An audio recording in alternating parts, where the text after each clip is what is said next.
अस्सलाम वालेकुम दोस्तों, आप सभी साथियों का फिर से एक बार स्वागत है, इस्तकबाल है हमारे इस यूट्यूब चैनल में।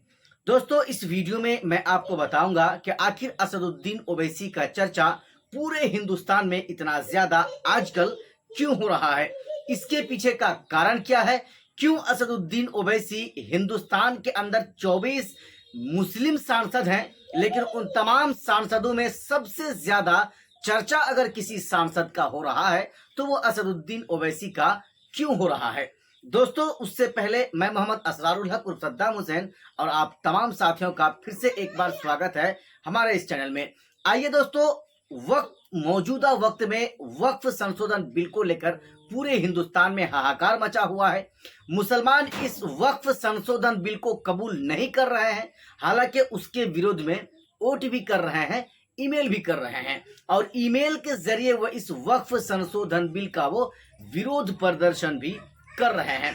सवाल यहां पर दोस्तों अब ये होता है कि आखिर असदुद्दीन ओवैसी ने आजकल कर क्या दिया है जिसकी वजह से पूरे हिंदुस्तान के न सिर्फ मुसलमानों की जुबान में बल्कि गैर मुस्लिमों की जुबान में भी एक ही नाम है, वो है असदुद्दीन ओवैसी साहब।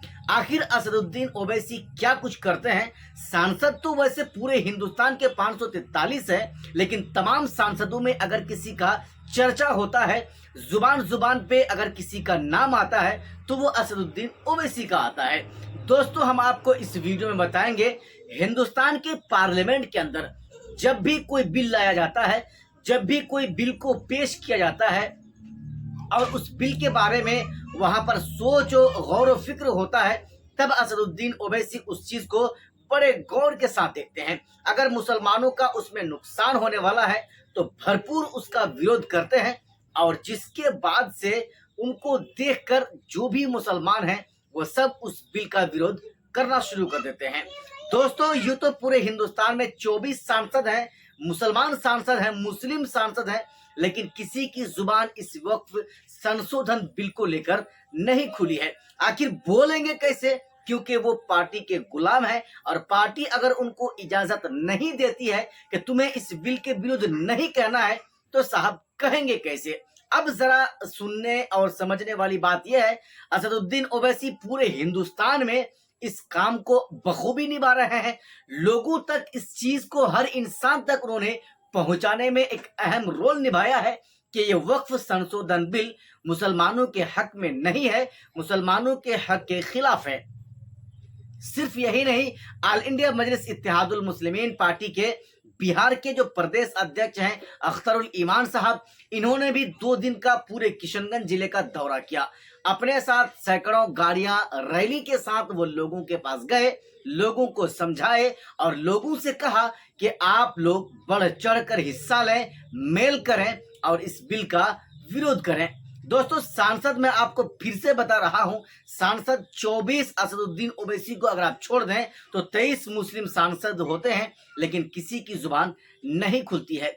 असदुद्दीन ओवैसी अक्सर और आमतौर पर इस तरह के काम को करने के लिए वो जाने भी जाते हैं। भले ही ओवैसी को लोग न समझे, ओवैसी की पार्टी के उम्मीदवार को लोग वोट न करें, लेकिन असदुद्दीन ओवैसी का ये कहना है कि हम मुसलमानों के लिए लड़ते रहेंगे, मुसलमानों की आवाज को हम पार्लियामेंट में उठाते रहेंगे और जब तक हमारी जान रहेगी मुसलमानों के हक के लिए या मुसलमानों के बारे में वो बोलते रहेंगे।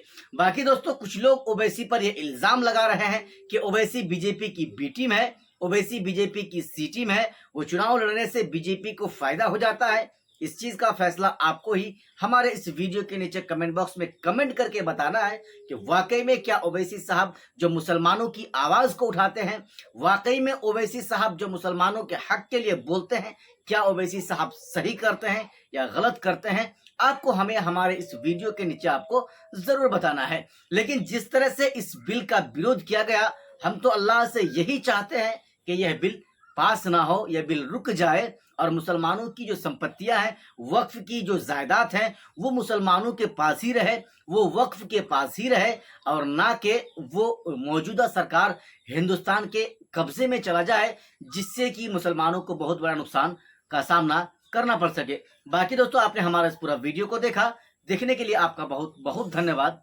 जय हिंद।